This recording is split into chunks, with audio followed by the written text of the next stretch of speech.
Chapter 2326 above the moon.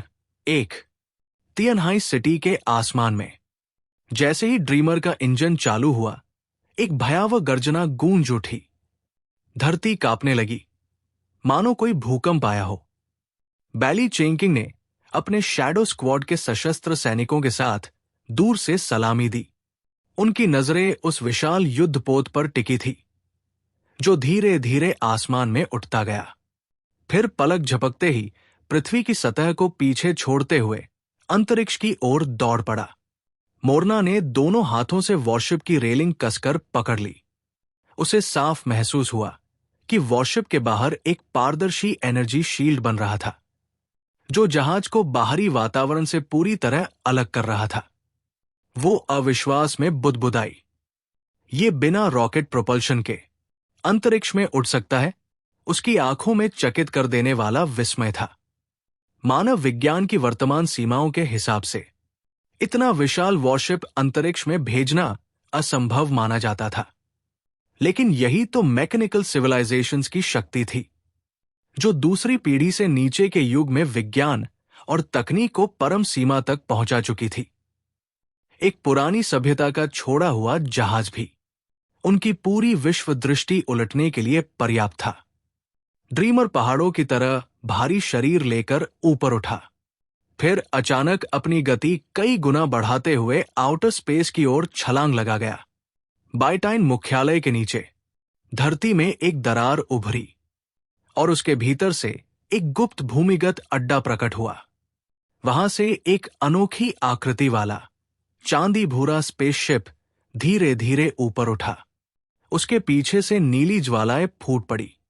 वो किसी भी आधुनिक मानव तकनीक जैसा नहीं था, क्योंकि वो असल में पिछली सभ्यता का अवशेष था। बैतीगन सरकार ने उसका नाम रखा था नोज़ आर्क। उस पर सवार हो रहे थे डिसिप्लिन प्रीस्ट कॉरी ओरियन और मॉर्निंग सिस्टर ब्रिटनी लेबनिस, अपने साथ चुने हुए टेम्पलर नाइट्स की एक टुकड़ी लेकर। पोप मौजूद नहीं था। उनके विदा करने के लिए वहां थे कार्डिनल आर्नल्ड ओलेब। उन्होंने हाथ जोड़कर प्रार्थना की, मे the merciful God bless you. Orion और लेबनिस ने भी चांदी के क्रॉस के सामने सिर झुकाया और एक साथ बोले, हमारी विजय की शुभ सूचना का इंतजार करना। ओरियन के चेहरे पर एक पागलपन भरी मुस्कान फैल गई। एक बार जब सेक्रेड रिचुअल शुरू हो जाए तो वो रुकता नहीं। हम अनंत बन जाएंगे। जैसे ही नोज़ आर्क का हैच बंद हुआ, अंदर बैठे प्रशिक्षित पायलट ने जहाज को ऊपर ले जाकर सीधे अंतरिक्ष की ओर मोड़ दिया। दूसरी ओर कोलंबिया में वहां अब भी परंपरागत स्पेसक्राफ्ट्स का उपयोग हो रहा था, लेकिन वो थे सुपर स्पेस शटल्स, इतने विशाल कि हर शटल एक स्पेसक्राफ्ट को कक्षा तक खींच सकता था। 2 शटल्स तैयार थी, जिनमें लगभग 200 लोग सवार थे। विभिन्न देशों के प्रतिनिधि और कुछ रहस्यमयी पीपल ऑर्गेनाइजेशन के सदस्य भी उनमें शामिल थे। उड़ान से पहले बेंजामिन मॉर्गन ने उस भव्य शटल को निहारते हुए गर्व से कहा, कोलंबिया की इस नई तकनीक को देखकर मुझे शक है कि वो जूंजिंग चर्च और हुएक्सू किंगडम के केओस अब पछता रहे होंगे कि उन्होंने हमारे टिकट के लिए निवेदन नहीं किया। वो मुस्कुराया। कोलंबिया इस ग्रह की सबसे उन्नत तकनीकी शक्ति है। तीनों स्पेसक्राफ्ट एक साथ उड़ चले। तीनों की मंजिल चांद। ड्रीमर के अंदर जैसे ही वो स्ट्रैटोस्फेयर में पहुंचा, झू के ने सभी को एक जगह इकट्ठा किया। फिर उसने सबको एक एक कैप्सूल थमा दिया। ब्रायन ने उत्सुकता से पूछा, ये क्या है? सी सिकनेस मेडिसिन? झू के ने हल्की मुस्कान के साथ कहा, ये ऑक्सीजन कैप्सूल है। इसे खाने के बाद ये तुम्हारे पेट में धीरे धीरे टूटेगा और लगातार तुम्हें ऑक्सीजन देता रहेगा। इससे हमें ऑक्सीजन सिलेंडर ढोने की जरूरत नहीं पड़ेगी। ब्रायन की आंखें फैल गई। ऐसी चीज भी होती है? उसने अपनी कमर पर बंधे पोर्टेबल ऑक्सीजन डिवाइस की ओर देखा और अचानक उसे बेहद बेकार लगा। झंग यी ने समझाया, कंप्रेस्ड ऑक्सीजन साथ रखना कोई समस्या नहीं थी, लेकिन अगर हमें लड़ना पड़ा और सिलेंडर में जरा भी लीक हुआ तो स्पेस एनवायरनमेंट में तुम सब मारे जाओगे। इंद्र ने भौहें सिकोड़ते हुए कहा। यू क्यों? क्या हम सब एक साथ नहीं हैं? झंगी मुस्कुराया। मैं स्पेस टाइप एबिलिटी यूजर हूं। मुझे ऐसी चिंता नहीं करनी पड़ती। वो तो दो दुनियाओं के बीच की बाधा तक फैला सकता था, जहां हवा और प्रकाश तक अंदर नहीं जा पाते। बाकी सब, इंद्र समेत, ये देखकर दंग रह गए। स्पेस टाइप एबिलिटीज वाकई ट्रांसपोर्ट गॉड से कम नहीं थे। झू के ने सभी को ऑक्सीजन कैप्सूल्स बांटे। गांव चंगकोंग ने कैप्सूल को ध्यान से देखा। उसकी आंखों में शंका की झलक थी। झंग यी ने उसकी झिझक देख ली और हल्के ताने के साथ बोला, क्या बात है?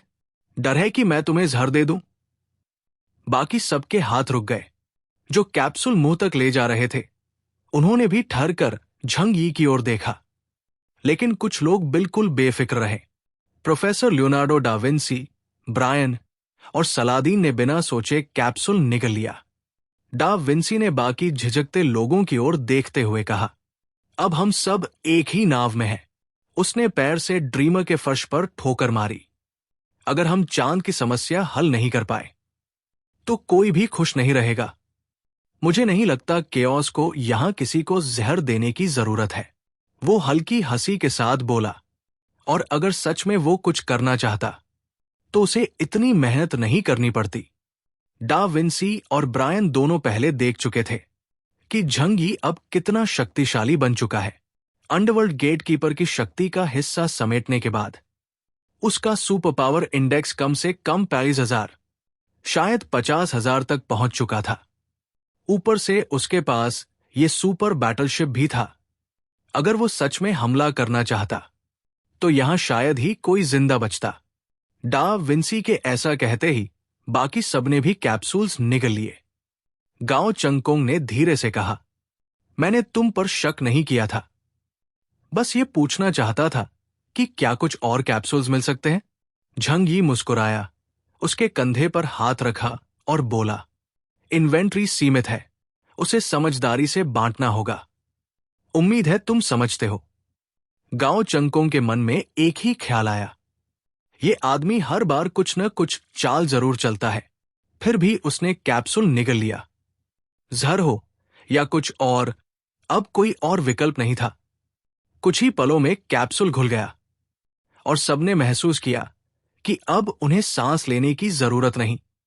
ना कोई घुटन, ना ऑक्सीजन की कमी, सिर्फ शरीर से वेस्ट गैस निकालनी थी।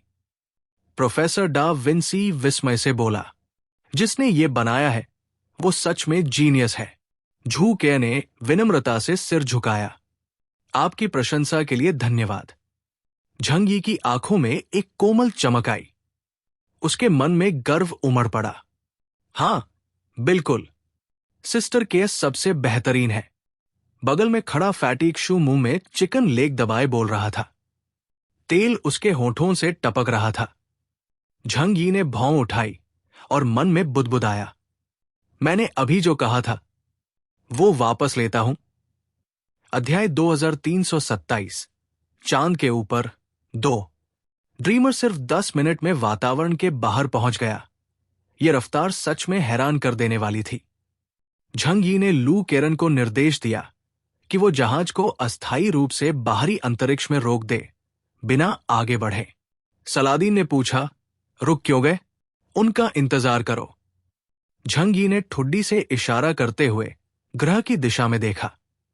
सलादीन तुरंत समझ गया और उसके चेहरे पर एक जानकार सी मुस्कान आ गई। 3 अंतरिक्षयान एक साथ लॉन्च हुए थे।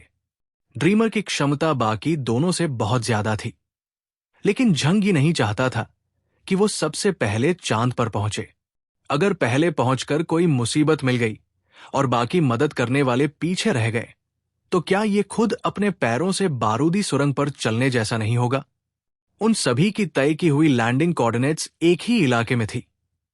इसलिए जल्द ही उन्होंने देखा कि एक और स्पेसशिप ग्रह से बाहर निकल रहा है। लेकिन ड्रीमर की तुलना में वो इतनी छोटी लग रही थी, जैसे किसी विशाल सागर में एक नन्ही नाव। फादर ओरियन अपने चौड़े कंधों और भारी शरीर के साथ केबिन में बैठा ऑपरेशन का निर्देशन कर रहा था। अचानक ड्राइवर के केबिन से एक हड़बड़ाई हुई आवाज आई। हे भगवान, वो क्या है? क्या मेरी आंखों को कुछ हो गया है? क्या वो देवताओं का घर है? ओरियन तुरंत भौहें चढ़ाकर बोला, क्या हुआ? सिस्टर लेबनिस ने भी अपनी प्रार्थना रोक दी और उत्सुकता से देखा। एक टेम्पलर नाइट खिड़की से बाहर झांकते हुए कांपती आवाज में बोला, लॉर्ड ओरियन, देखिए, ये तो किसी चमत्कार से कम नहीं है। ओरियन जिज्ञासा से उठा, आगे बढ़कर देखा, और डर के मारे उसकी आंखें थाल जितनी बड़ी हो गई। सिस्टर लेबनिस ने भी मुंह पर हाथ रख लिया, आश्चर्य से चिल्लाई, ये तो स्पेसशिप है। 2 किलोमीटर लंबा, पहाड़ जैसा ऊंचा सुपर बैटलशिप उनके सामने अंतरिक्ष में चुपचाप तैर रहा था। सूने और ठंडे ब्रह्मांड में वो उनकी ओर आता गया, और उनका जहाज उसके सामने एक धूल के कण जैसा लग रहा था।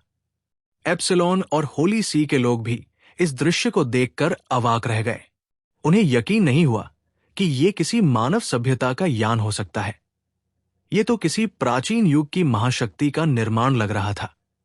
तभी एक जानी पहचानी आवाज ओरियन और लेबनिस के कानों में गूंजी, होली सी के मित्रों, कृपया आगे बढ़िए, रास्ता दिखाइए। ये आवाज झंग यी की थी।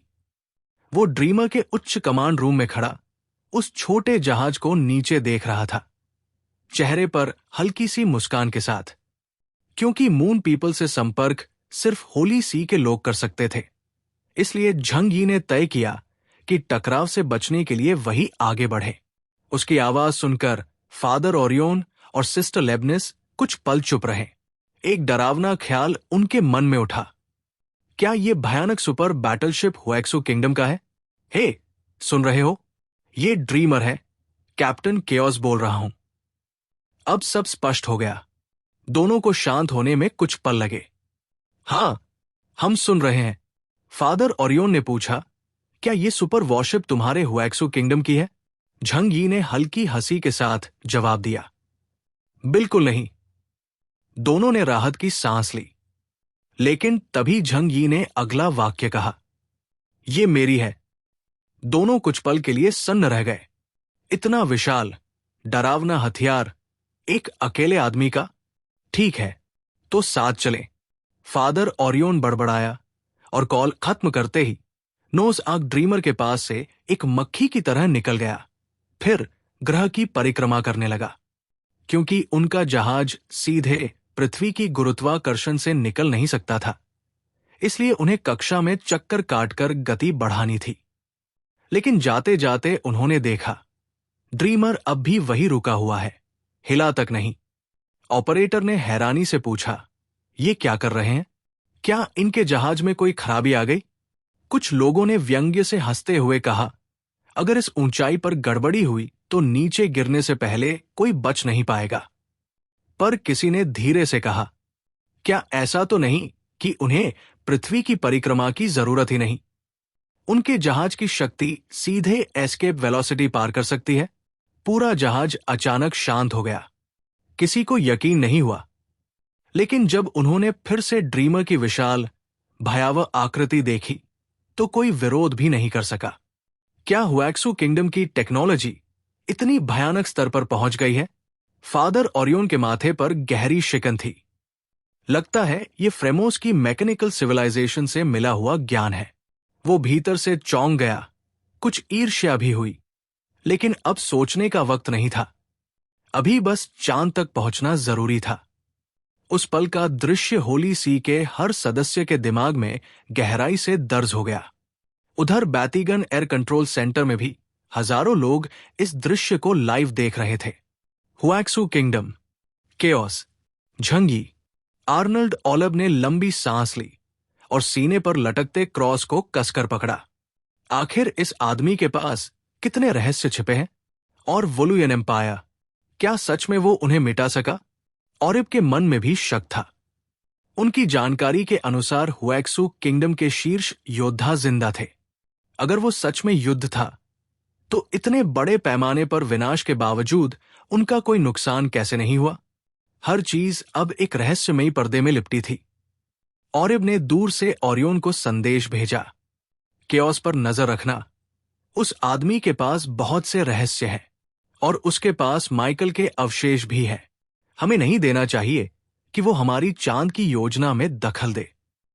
नोज आर्क बहुत आगे निकल गया, जबकि झंगी और उसकी टीम अब भी वहीं रुके रहे। कुछ देर बाद कोलंबिया का स्पेस शटल भी अपने जहाज के साथ वहां पहुंचा और वही दृश्य दोबारा दोहराया गया। कोई भी इंसान ऐसा सुपर बैटलशिप देखकर शांत नहीं रह सकता था। जब झंग यी की आवाज बेंजामिन मॉर्गन के कानों में पहुंची तो उसने सोचा शायद वो भ्रम देख रहा है। सच कहें तो वो चाहता था कि सामने सचमुच एलियंस ही निकले, क्योंकि ये मान लेना कि ऐसा सुपर वॉरशिप झंगी का है उससे कहीं ज्यादा डरावना था। चंद्रमा के ऊपर तीनों स्पेसक्राफ्ट में से 2 भरे थे उन लोगों से जिन्हें झंग यी ने डिप्रेशन की हद तक तोड़ दिया था। मॉर्गन, जो पहले पूरे आत्मविश्वास और जीत के जोश में आया था, अब उतना ही चुप और टूटा हुआ था। आने से पहले वो सोच रहा था कि उनकी वर्ल्ड लीडिंग टेक्नोलॉजी के दम पर वो झंग यी और होली सी के सामने कोई ग्रैंड शो कर पाएगा, पर अब हालात कुछ और ही थे। झंग यी ने तब तक इंतजार किया जब तक वो ग्रह की कक्षा में घूमकर गति बढ़ाकर ग्रेविटी स्लिंगशॉट का इस्तेमाल करके खुद को चांद की ओर नहीं फेंक देते। तभी उसने आराम से लू केरन को कहा कि उनके साथ उड़ चलो। स्पेस ट्रैवल में भी अंतर होता है। झंग यी का ड्रीमर जहाज बेहद विशाल, तेज, स्थिर और फ्लेक्सिबल था। डेजिग्नेटेड लोकेशन पर बिना किसी डेविएशन के उतर सकता था, लेकिन बाकी 2 स्पेसक्राफ्ट्स को सुरक्षित उतरने के लिए किस्मत का सहारा लेना था। कई घंटों की उड़ान के बाद वो विशाल उपग्रह धीरे धीरे उनकी आंखों के सामने बड़ा होता गया, मगर उनका लक्ष्य सामने नहीं, बल्कि चांद का पिछला हिस्सा था। वहां कोई एटमॉस्फेयर नहीं था, बस विशाल क्रेटर दिख रहे थे जो शायद मीटियो इम्पैक्ट से बने हों या फिर ल्यूनेरियंस की लड़ाइयों से, कोई नहीं जानता था। हम चांद के करीब पहुंच रहे हैं, सब अलर्ट रहो। झंग यी की आवाज सबके कानों में गूंज उठी, एक ऐसी जगह और जाति के सामने जहां की पृष्ठभूमि और स्वभाव दोनों अज्ञात थे। उसने मान लिया था कि वहां कोई दोस्ताना स्वागत नहीं मिलेगा। वो पहले ही फुल बैटल सूट पहन चुका था और अब पूरी ताकत से लड़ने के लिए तैयार था। उसकी एबिलिटी इंडेक्स 5000 पॉइंट से ऊपर पहुंच चुकी थी। अब अगर वो अपने सारे ट्रम्प कार्ड्स इस्तेमाल करे तो बिना लिंक की मदद के भी अंडरवर्ल्ड गेट कीपर जैसे पावर हाउस से भिड़ सकता था। लिंग इस समय झंग यी के ऑल्टरनेट डायमेंशन में थी, लेकिन उसकी स्थिति बहुत अजीब थी।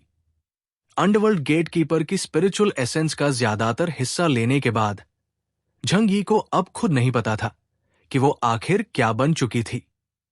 पहले उसके पास बस एक शेल और कुछ यादें थी, तो क्या वो सच में लिंग थी या फिर सिर्फ एक ऐसा रोबोट जो लिंग जैसा दिखता था? अब जब उसमें स्पिरिचुअल क्वालिटीज थी तो क्या वो सच में लिंग बन चुकी थी? क्या वो अब एक लाइफ फॉर्म थी? झंग यी को ऐसे दार्शनिक सवाल पसंद नहीं थे, लेकिन किलिंग उसके लिए बेहद महत्वपूर्ण थी। कम से कम वो नहीं चाहता था कि लिंग की कोई इंडिपेंडेंट कॉन्शियसनेस विकसित हो, वरना वो भी ईथर रिटर्न फॉर्म वाली लिंग की तरह गायब हो सकती थी, जिससे झंग यी पूरी तरह अकेला रह जाता। उसने यांग जिंगसन से कहा कि वो अपने कंप्यूटर स्किल से लिंग के डेटा कोड में कुछ मूलभूत निर्देश जोड़ दे, जैसे कि झंग यी के हर आदेश का पूर्ण पालन करना। लेकिन यांग जिंगसन ने उसे बताया कि ऐसा करना बिल्कुल असंभव है। लिंग का शरीर बहुत खास है, उसके रूल बेस्ड एबिलिटीज तक उस पर असर नहीं डाल सकते। इम्प्लांटेड कोड की तो बात ही छोड़ो। और उसके डेटा स्ट्रक्चर में ऐसा कोई पोर्ट ही नहीं था जहां से कोड बदला जा सके। फिर भी ये नई लिंग किसी असामान्य व्यवहार का प्रदर्शन नहीं कर रही थी। वो झंग यी की बिल्कुल आज्ञाकारी नहीं थी, नहीं तो वो ईथर फ्रैगमेंट्स खुद से कब्जे में लेने नहीं जाती। लेकिन वो झंग यी की किसी भी बात से इनकार भी नहीं करती थी। चांद का पिछला भाग, ये वो जगह थी जो मानवता के लिए पूरी तरह अपरिचित थी। अनगिनत सालों तक मनुष्य इसे देख भी नहीं पाए, जिससे उनके भीतर जिज्ञासा और रहस्य दोनों और बढ़ते गए। मगर आज इस उजाड़ भूमि पर एक विशाल युद्ध छिड़ा हुआ था। दो सेनाएं, एक उज्जवल और गौरवशाली, दूसरी रात जितनी शांत और गहरी, एक दूसरे पर शक्ति और इस्पात की प्रचंड लहरें बरसा रही थी। आकाश में सुपरनैचुरल एनर्जी की धाराएं टकरा रही थी, धरती को फाड़ती हुई। हर टक्कर में असंख्य योद्धा भस्म हो रहे थे। सफेद चमकती सेना ने पवित्र आर्मोर पहन रखा था, जबकि काली सेना के शरीर पर गहरे नीले रून्स उकेरे थे, जो उनकी रक्षा का कवच थे।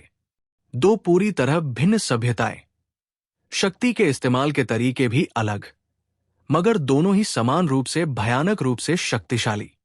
इनकी शक्ति तो उस वुलुयन एम्पायर के सैनिकों से कई गुना अधिक थी, जिसे झंग यी ने नष्ट किया था। एक सूखे विशाल कैनियन के आर पार लाखों सैनिक पागलपन की हद तक भिड़े हुए थे। पहाड़ की चोटी पर एक विशालकाय जनरल, बाकी योद्धाओं से कहीं ऊंचा, कांटो जैसे हेलमेट और एक अजीब सी स्पाइरल स्पीयर थामे मैदान को देख रहा था। अचानक वो छलांग लगाकर हवा में उठा। बूम! आकाश से बिजली की गर्जना उतरी और उसे पूरी तरह घेर लिया।